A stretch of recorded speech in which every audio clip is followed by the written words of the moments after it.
Hello बच्चों, welcome to the Growth Hub. आज हम डिस्कस करेंगे बच्चों class 11th topic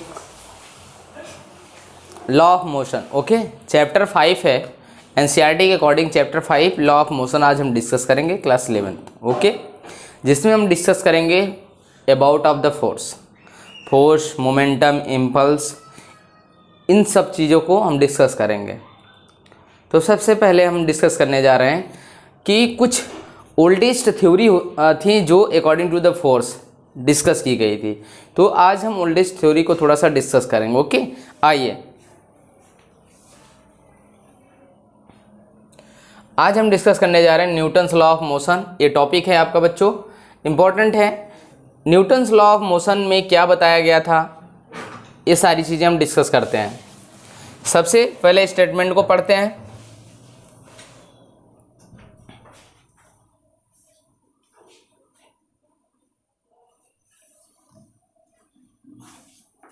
okay, motion is the common and most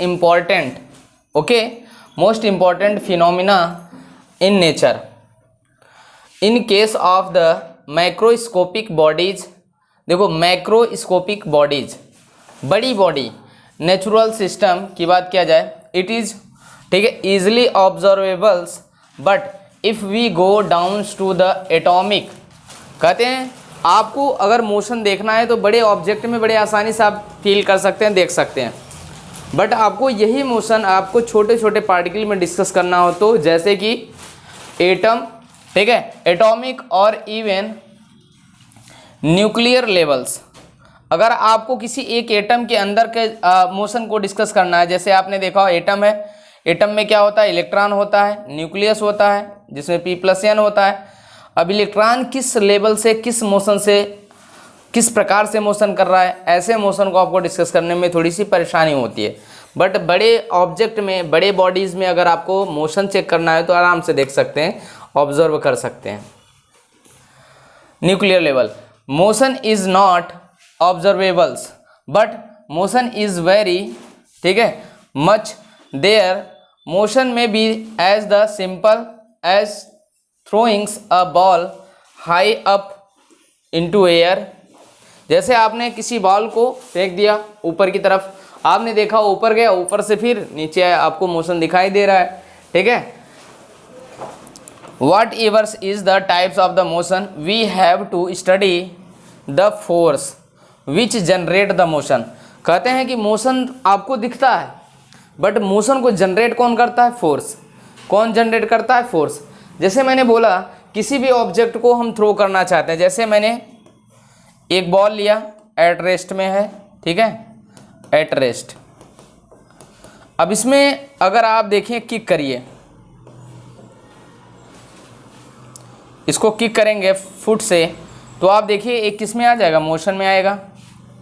क्या होगा, मोशन होगा। तो यहाँ पर जो किक किया गया है, ये क्या क्रिएट किया गया है, यहाँ पे क्या अप्लाइड किया गया, फोर्स। क्या अप्लाइड किया गया, फोर्स। जब किसी ऑब्जेक्ट पर हम क्या करते हैं, किक करते हैं, तो बॉडी क्या करती है, मोशन करती है। तो यहाँ पर हम स्टडी करेंगे कि the force which the generate motion.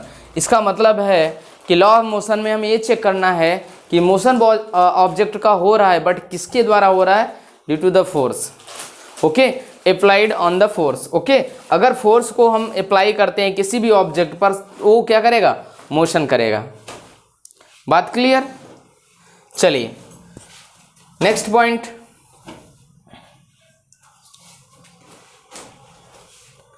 Force. Force का डिफिनीशन देखते हैं बच्चों। सबसे इंपॉर्टेंट है फोर्स है क्या। फोर्स कैसे भी किसी ऑब्जेक्ट पर अप्लाई होता है। फोर्स दो टाइप से अप्लाई होता है, पुश और पुल। या तो हम खींचते हैं या तो हम धकेलते हैं। जैसे कि आइए देखते हैं,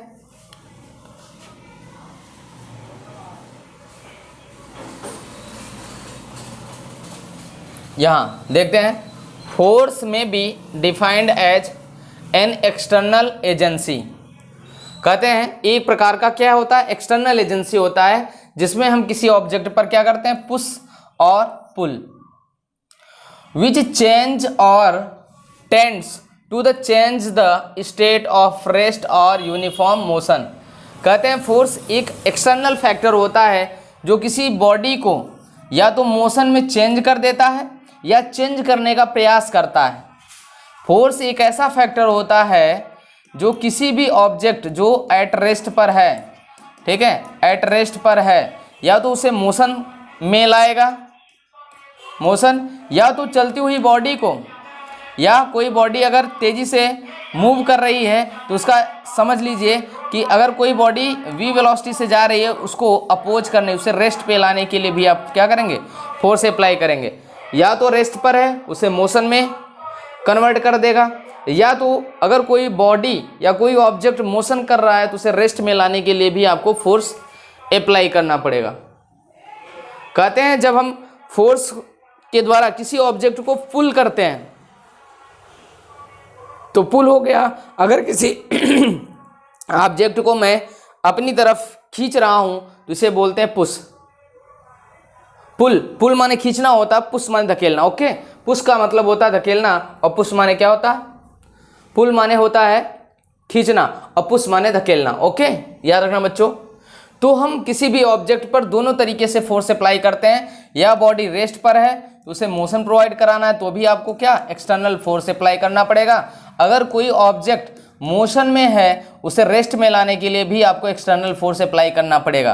तो दोनों कंडीशन में, तो इसीलिए बोला गया है अकॉर्डिंग टू द डिफाइन, हम देखते हैं force may be the defined as the external agency. ये वाई फैक्टर होता है, एक्सटर्नल फैक्टर होता है जो किसी भी ऑब्जेक्ट पर पुश और पुल के अकॉर्डिंग अप्लाई होता है, which change to the tends to the change the state of rest of uniform motion. या तो रेस्ट में लाएगा ऑब्जेक्ट को, या तो रेस्ट पे हुई बॉडी को मोशन में कन्वर्ट कर देता है।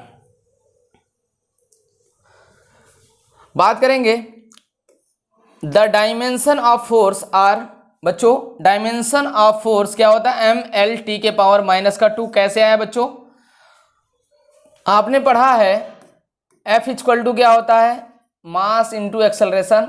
मास फंडामेंटल क्वांटिटी होता है बच्चों, इसका डायमेंशन क्या करेंगे m, ओके, और एक्सेलरेशन का डायमेंशन होता है lt के पावर -2।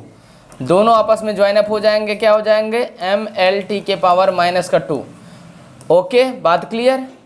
तो डायमेंशन ऑफ फोर्स क्या होता है बच्चों, 100% याद रखिएगा, MCQ बेस्ड में क्वेश्चन में आता है, mlt के power -2 and it's SI unit क्या होता है बच्चों। फोर्स को हम किससे मेजरमेंट करते हैं, न्यूटन से। किससे, SI यूनिट क्या होगा, न्यूटन से, या आप इसको ऐसे लिख सकते हैं kg, ओके, मीटर पर सेकेंड का स्क्वायर। आप हमेशा इसको भी याद रखिएगा, न्यूटन को हम इस फॉर्मेट में लिख सकते हैं kg मीटर पर सेकेंड का स्क्वायर। बात क्लियर। तो बच्चों मैंने ये बताया कि फोर्स क्या होता है, फोर्स एक एक्सटर्नल एजेंसी होती है जो किसी भी बॉडी पे पुश और पुल पर अप्लाई होती है। बॉडी एट रेस्ट पर है तो उसे मोशन में कन्वर्ट कर देगी, अगर कोई बॉडी मोशन कर रहा है तो उसे रेस्ट में लाने के लिए भी आपको एक्सटर्नल फोर्स ही अप्लाई करना पड़ेगा। तो फोर्स दो तरीके से काम करता है, पुश और पुल, किसी भी बॉडी पर, हमेशा याद रखना बच्चों। ओके, बात क्लियर। डायमेंशन ऑफ फोर्स क्या होता है, ml के पावर -2 एंड SI यूनिट क्या होता है इसका, न्यूटन होता है। क्या होता है, न्यूटन को किस फॉर्मेट में लिख सकते हैं, kg मीटर पर सेकेंड का स्क्वायर। बात clear. A force applied on an object can produce 4 type effect. कहते हैं जब किसी ऑब्जेक्ट पर फोर्स को हम अप्लाई करते हैं तो ये 4 टाइप का इफेक्ट शो करता है। Such as force can start और स्टॉप ऑफ मोशन। फोर्स किसी भी मोशन को स्टार्ट कर सकता है या तो उसको रेस्ट में ला सकता है। मैंने अभी जस्ट बताया था बच्चों, अगर एक ऑब्जेक्ट है एट रेस्ट पर है, अगर रेस्ट पर है उसे मोशन देना है तो भी आपको क्या करना है, एक्सटर्नल फोर्स। यहाँ पर हम किसी ऑब्जेक्ट को क्या कर रहे हैं, पुश कर रहे हैं। क्या कर रहे हैं, पुश कर रहे हैं। यहाँ पे पुश लग रहा है, क्या लग रहा है, पुश कर रहे हैं। किस में आ गया, मोशन में। अगर कोई ऑब्जेक्ट मोशन में है बच्चों, इसको रोकना हो, एट रेस्ट में लाना है, तो आप क्या करेंगे, उसके अपोजिट डायरेक्शन में फोर्स अप्लाई करेंगे। तो यहाँ पर क्या कर रहे हैं, उसको क्या कर रहे हैं, यहाँ पर भी पुश कर रहे हैं, तो इसलिए क्या हो जाएगा, ये भी एक प्रकार का एट द रेस्ट कर देगा, यानी कोई भी ऑब्जेक्ट अगर मोशन कर रहा है उसे रेस्ट में लाने के लिए भी एक्सटर्नल फोर्स अप्लाई होगा। अगर कोई ऑब्जेक्ट रेस्ट पे है उसे मोशन में कन्वर्ट करना है तो भी एक्सटर्नल फोर्स अप्लाई होगा। इसलिए इंपॉर्टेंट है बच्चों, फोर्स कैन स्टार्ट और स्टॉप, या तो शुरू कर सकता है या रोक सकता है क्या, मोशन को। सेकेंड पॉइंट है बच्चों, force can change speed of an object making it to move slower और फास्टर। कहते हैं कि फोर्स जो है बच्चों वो क्या कर सकता है, स्पीड को चेंज कर सकता है। कोई भी ऑब्जेक्ट या मूव कर रही है, स्लो हो या फास्ट हो।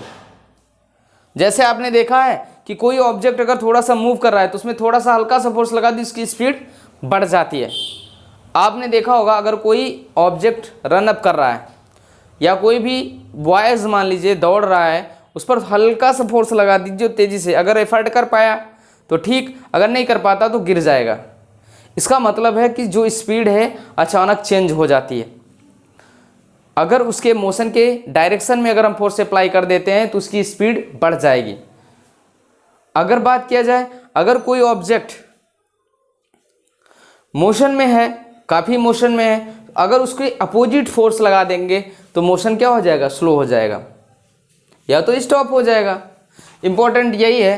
तो कह रहा है कि force can change speed of an object making it to move slower और फास्टर। ओके, इसमें स्पीड चेंज कर सकता है फोर्स, याद रखना इंपॉर्टेंट है, इसको आप अप्लाई कर सकते हैं। अगर कोई ऑब्जेक्ट मोशन कर रहा है उसके अकॉर्डिंग, उसके डायरेक्शन के अकॉर्डिंग अगर आप फोर्स अप्लाई कर देंगे तो इसकी स्पीड इंक्रीज हो जाएगी। अगर उसके अपोजिट डायरेक्शन में अप्लाई कर देंगे तो हमेशा उसके मोशन को क्या हो जाएगा, या तो डिक्रीज कर जाएगा या तो स्टॉप कर जाएगा। ठीक है, बात क्लियर। थर्ड पॉइंट है बच्चों, force can change the direction of motion of an object. बात क्लियर है। ओके, कैसे, देखिए अगर कोई ऑब्जेक्ट, ठीक है, अगर कोई ऑब्जेक्ट मोशन कर रहा है, अगर बात किया जाए यहाँ से ये बॉडी ए पॉइंट से बी की तरफ जा रही है, यहाँ पहुँचने के बाद इसके परपेंडिकुलर अगर फोर्स मैंने लगा दिया, हल्का सा परपेंडिकुलर फोर्स लगा दिया, तो ये डायरेक्शन जाना चाहिए तो इधर बिल्कुल सीधा, बट यहाँ से टर्न होकर के ये हल्का सा डायरेक्शन चेंज कर दीजिए। तो यहाँ पे फोर्स का डायरेक्शन, फोर्स क्या कर रहा है, मोशन ऑफ डायरेक्शन को चेंज कर दिया। बॉडी को फॉरवर्ड जाने के बजाय परपेंडिकुलर डायरेक्शन में चलना शुरू कर देगी। इसका मतलब ये है बच्चों कि फोर्स जो है मोशन ऑफ डायरेक्शन को चेंज कर सकता है।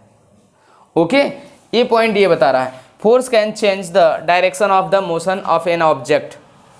ओके, बात क्लियर। चलिए थर्ड पॉइंट आपका क्लियर। फोर्थ देखते हैं, force can change the shape of an object. Very important बच्चों, आप सोचिए एक बलून लीजिए, बलून पर कोई फोर्स न लगाइए तो पूरी तरीके से एक्सटर्नल टाइट दिखेगा। एयर टाइट होता है इसलिए पूरी अच्छी तरीके से आपको एकदम टिल्ट दिखेगा, एक्सटर्नल टाइट रहेगा। बट उस पर क्या करते हैं, जब हम कोई फोर्स लगाते हैं उसका शेप ऑटोमेटिक क्या होता है, चेंज हो जाता है। जैसा कि देखिए बच्चों, ये देखिए ये बॉटल है, यहाँ पे अभी हमने कोई फोर्स नहीं लगाया बच्चों, तो इसका शेप देखिए कैसा है, बिल्कुल। बात क्लियर। जब इस पर हम फोर्स लगाते हैं तो देखिए इसका शेप क्या हो रहा है, चेंज हो रहा है। क्या हो रहा है, चेंज हो रहा है। तो फोर्स क्या कर सकता है बच्चों, शेप एंड साइज को चेंज कर सकता है। शेप एंड साइज को क्या कर सकता है, चेंज कर सकता है। बात क्लियर। ओके, बात क्लियर। चलिए, तो बात समझ में आई। किसी भी ऑब्जेक्ट पर अगर हम फोर्स लगाते हैं तो किस टाइप से वर्क करता है बच्चों, फोर्स कैन स्टार्ट और स्टॉप अ मोशन। फोर्स किसी भी मोशन को स्टार्ट भी कर सकता है, स्टॉप भी कर सकता है। दूसरा पॉइंट मैंने बताया, force can change the speed of an object making to the move slower और फास्टर। कहते हैं force change of the speed, speed को चेंज कर सकता है, दोनों कंडीशन में चेंज कर सकता है। अगर मोशन के अकॉर्डिंग फोर्स लगाया जाएगा बच्चों तो उसका स्पीड इंक्रीज कर जाएगा, और उसके अपोजिट डायरेक्शन में लगाया जाएगा तो क्या हो जाएगा, या तो बॉडी स्टॉप हो जाएगी या तो स्लोअर हो जाएगी या रुक जाएगी। ओके, तीसरा पॉइंट मैंने बताया, force can change the direction of the motion. जाहिर सी बात है बच्चों, कोई भी ऑब्जेक्ट अगर, ठीक है, अगर बात किया जाए ईस्ट वेस्ट टू ईस्ट में मोशन कर रहा है, अगर उसके परपेंडिकुलर मैंने फोर्स लगा दिया तो उसका डायरेक्शन चेंज हो जाएगा। तो फोर्स क्या कर सकता है, डायरेक्शन चेंज कर सकता है किसी भी मूविंग ऑब्जेक्ट का। ओके, बात क्लियर। नेक्स्ट पॉइंट है force can change the shape and size. हमने जस्ट एग्जांपल बताया था बच्चों, बॉटल के ऊपर जब मैंने फोर्स लगाया तो उसका शेप क्या हुआ, उसका शेप चेंज हुआ। ओके, शेप चेंज हुआ। तो फोर्स क्या कर सकता है बच्चों, शेप एंड साइज को चेंज कर सकता है किसी भी ऑब्जेक्ट का। ओके, बात क्लियर, पॉइंट क्लियर। फोर्स का यूनिट क्या होता है बच्चों, हमेशा याद रखना, यूनिट को किस फॉर्मेट में लिखा जा सकता है, केजी मीटर पर सेकेंड स्क्वायर। इसका डायमेंशन क्लियर रखिएगा। और फोर्स किसी भी ऑब्जेक्ट पर किस टाइप से लगता है, पुश और पुल, हमेशा याद रखना, कैसा, पुश और पुल। ओके, चलिए नेक्स्ट, कुछ हिस्ट्री है बच्चों। Aristotle fallacy and the Galileo fallacy. ठीक है, बात करते हैं अरिस्टोटल और गैलीलियो, ये दो साइंटिस्ट थे जिन्होंने फोर्स पर आपस में बहस की। ओके, इन्होंने अच्छी तरीके से इसको फोर्स को थोड़ा थोड़ा करके बताया। क्या बताया इन्होंने, इनके अकॉर्डिंग फोर्स क्या होता है बच्चों। सबसे पहले यहाँ पर देखते हैं अरिस्टोटल। ठीक है, देखिए द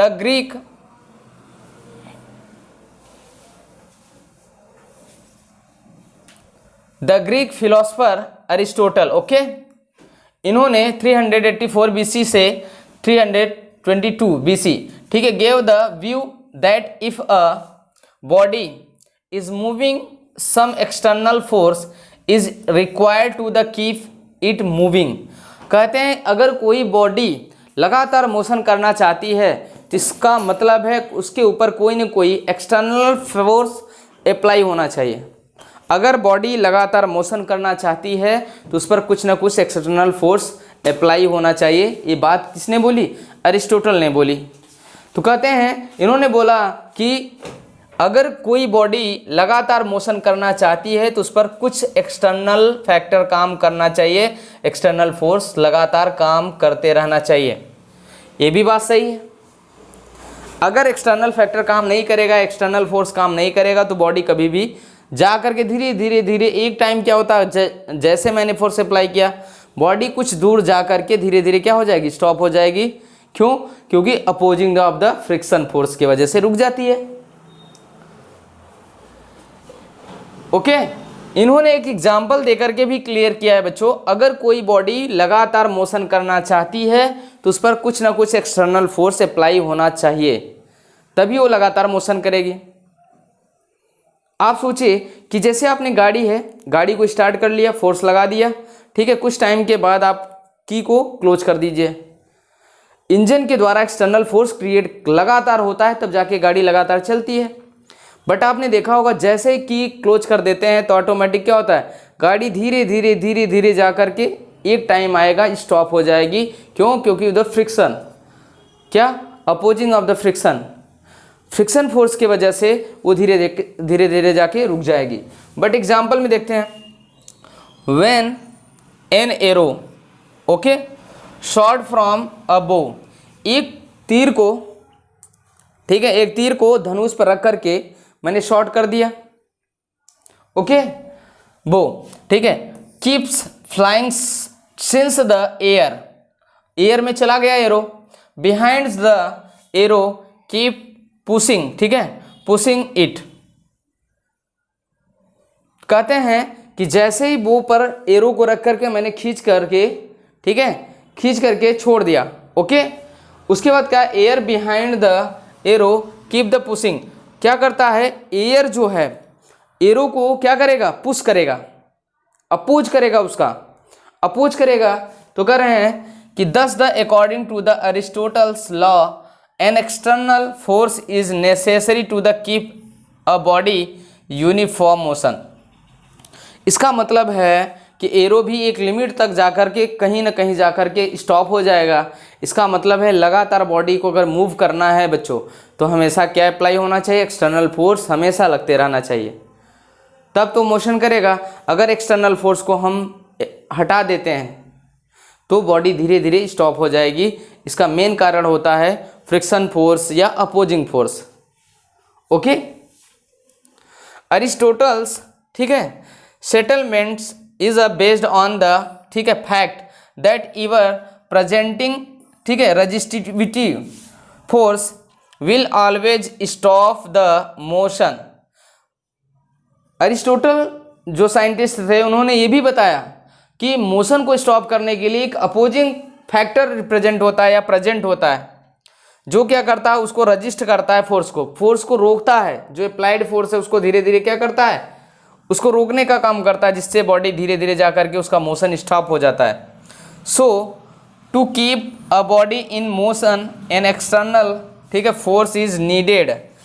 कहते हैं कि इस वजह से अगर लगातार मोशन कराना है किसी भी ऑब्जेक्ट को तो लगातार आपको एक्सटर्नल फोर्स अप्लाई करते रहना है, तभी बॉडी लगातार मोशन करेगी। अगर जैसे ही आप एक्सटर्नल फोर्स छोड़ देते हैं या हटा लेते हैं, रिमूव कर देते हैं, बॉडी धीरे धीरे जा करके स्टॉप कर जाएगी। क्यों? क्योंकि due to the resistivity of the opposing force. Okay, opposing force जो होते हैं, जो भी रेजिस्टिविटी फोर्स हैं, वो फोर्स के इफेक्ट को धीरे धीरे कम कर देते हैं। That is the force to counters the resistivity, ठीक है, रेजिस्टिव फोर्स।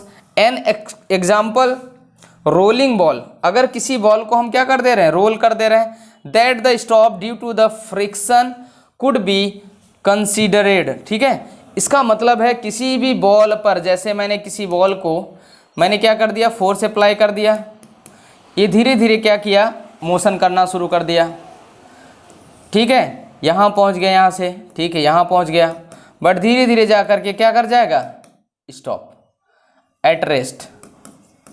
इसका मतलब है बच्चों कि इस सरफेस पे यहाँ पे कुछ क्या है, रफली पार्ट होते हैं, और रफ जहाँ पर है बच्चों, यहाँ पर एक अपोजिंग फोर्स होता है, यहाँ पर एफएस जो है फ्रिक्शन फोर्स लगातार इस ऑब्जेक्ट को क्या करेगा, अपोज करता है इसके मोशन को। तो कहते हैं कि फोर्स जो एक्सटर्नल अप्लाई करके मैंने छोड़ा था वो धीरे धीरे अपोज होने की वजह से पूरी तरीके से ख़त्म हो जाएगा। जब एक्सटर्नल फोर्स अप्लाई खत्म, ऑटोमेटिक बॉडी क्या हो जाएगी, एट रेस्ट पर हो जाएगी। ये बात कौन बोला, अरिस्टोटल ने।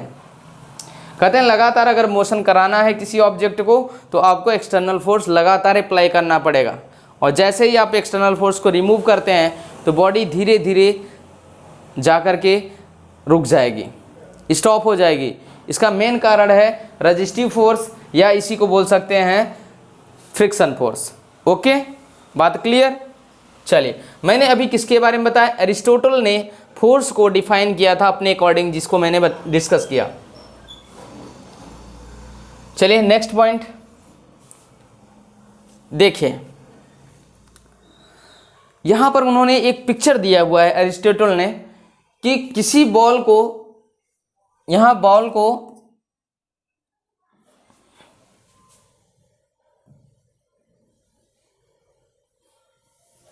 चलिए, बॉल को यहां से देखिए फोर्स अप्लाई किया गया, यहां पे पहुंच गया बच्चों बॉल। जब तक फोर्स अप्लाई है, जब तक उसका इफेक्ट है, धीरे धीरे जा कर के फिर थोड़ा सा आगे, ऐसे आगे जाके एक टाइम आया, यहाँ पर क्या हो गया, स्टॉप हो गया। मेन कारण क्या है बच्चों, यहाँ पर देखो मूविंग बॉल, ठीक है, फास्ट टू स्लो, देखो धीरे धीरे क्या हुआ, यहाँ तक तो फास्ट गया, फिर स्लो, फिर slow slow slow slow slow जाकर के पूरी तरीके से क्या हो गया, एट द रेस्ट पर आ गया। क्या आया, रेस्ट पर। ऐसा क्यों, क्योंकि लगातार क्या लगा है बच्चों, फ्रिक्शन। क्या लगा हुआ है, फ्रिक्शन। फ्रिक्शन जो होता है बच्चों वो हमेशा सरफेस पर अप्लाई करता है, किसी भी बॉडी के सरफेस पे अप्लाई होता है और अपोज कर देता है मोशन को, और बॉडी धीरे धीरे जा करके स्टॉप हो जाती है। बात क्लियर। और आज हम चल पाते हैं क्योंकि मेन कारण क्या है, फ्रिक्शन। ओके, अर्थ सरफेस और हमारे फुट के सरफेस के बीच में क्या लगता है, फ्रिक्शन। ओके, तो अरिस्टोटल के अकॉर्डिंग क्या बोला कि अगर कोई भी बॉडी को फोर्स दे करके अगर हम अप्लाई कर दिया एक्सटर्नल फोर्स, लगातार मोशन कराना है तो लगातार एक्सटर्नल फोर्स अप्लाई करना है, और एक्सटर्नल फोर्स अगर आप अप्लाई नहीं करते हैं तो धीरे धीरे बॉडी जा करके क्या हो जाएगी, एट द रेस्ट पर पहुंच जाएगी, due to the friction, opposing of the friction. Okay, चलिए बात करते हैं the opposing force such as the friction, यहाँ पर अपोजिंग फोर्स क्या लग रहा है, friction. In case of the solid, solid की बात किया जाए, जहाँ पर बॉडी सॉलिड होगी बच्चों वहाँ पर क्या लगेगा, फ्रिक्शन सबसे ज़्यादा लगता है। अगर सॉलिड की बात किया जाए तो वहाँ पे फ्रिक्शन लगने का चांस है। And viscous force, viscous force कहाँ लगता है बच्चों, इन केस ऑफ द फ्लूइड। आप सोचिए यहाँ पे मैंने ले लिया वाटर, इंपॉर्टेंट है, और दूसरे कंडीशन में ले लिया हनी, ठीक है, हनी, हनी आप जानते हैं शहद। अब आपको दोनों, मैंने दो सरफेस लेकर के छोड़ दिया, यहाँ से वाटर को छोड़ दिया और यहाँ से हनी को छोड़ा, दोनों सरफेस पर यहाँ पे हनी को गिरा दिया, ठीक है। अब धीरे धीरे हनी जो है, यहाँ भी बताइए सबसे ज़्यादा विस्कस फोर्स, विस्कस फोर्स का मतलब होता है अपोजिंग फोर्स, ठीक है, इन लिक्विड।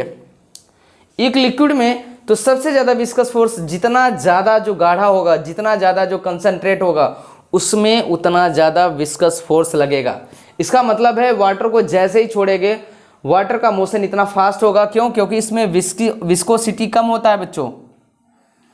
वाटर जो है कम विस्कस होता है कंपेयर टू द हनी। तो सबसे तेजी से दौड़ेगा कौन, वाटर, और सबसे स्लो आएगा कौन, हनी।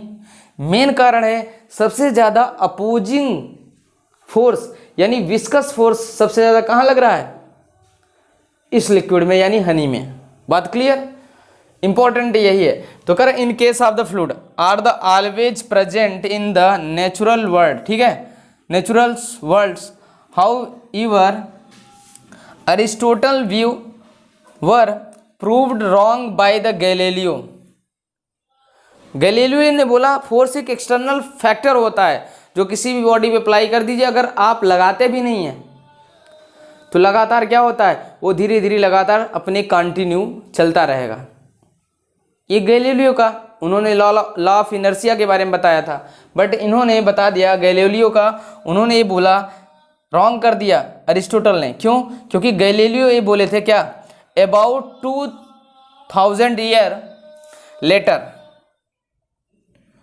ठीक है, इनके थ्योरी देने के बाद 2000 ईयर के बाद अरिस्टोटल ने इनको गलत बताया। क्यों, it was observed that the external force were necessary to counters the opposing force of the friction to keep bodies in uniform motion.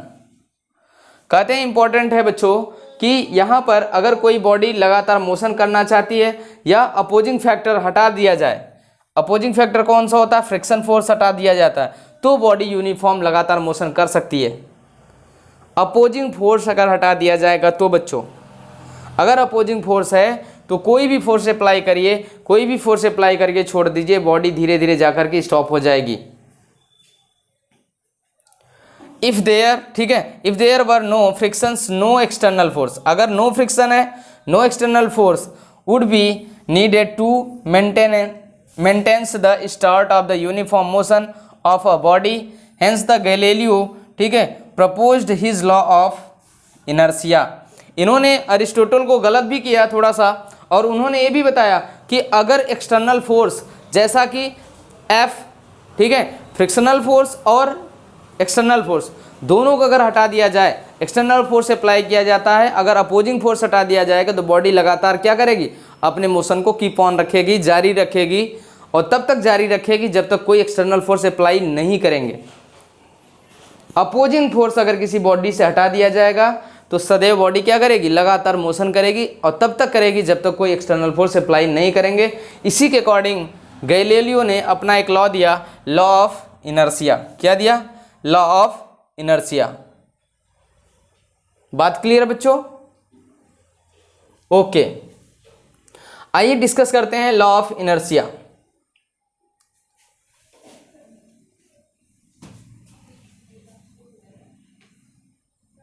चलिए, लॉ ऑफ इनर्शिया गैलीलियो ने क्या बोला था बच्चों, अगर किसी भी ऑब्जेक्ट पर एक्सटर्नल फोर्स अप्लाई किया जाता है और अपोजिंग फोर्स कुछ भी ना हो तो बॉडी लगातार क्या करेगी, अपने मोशन को कीप ऑन रखेगी, जारी रखेगी। बात करते हैं, देखिए गैलीलियो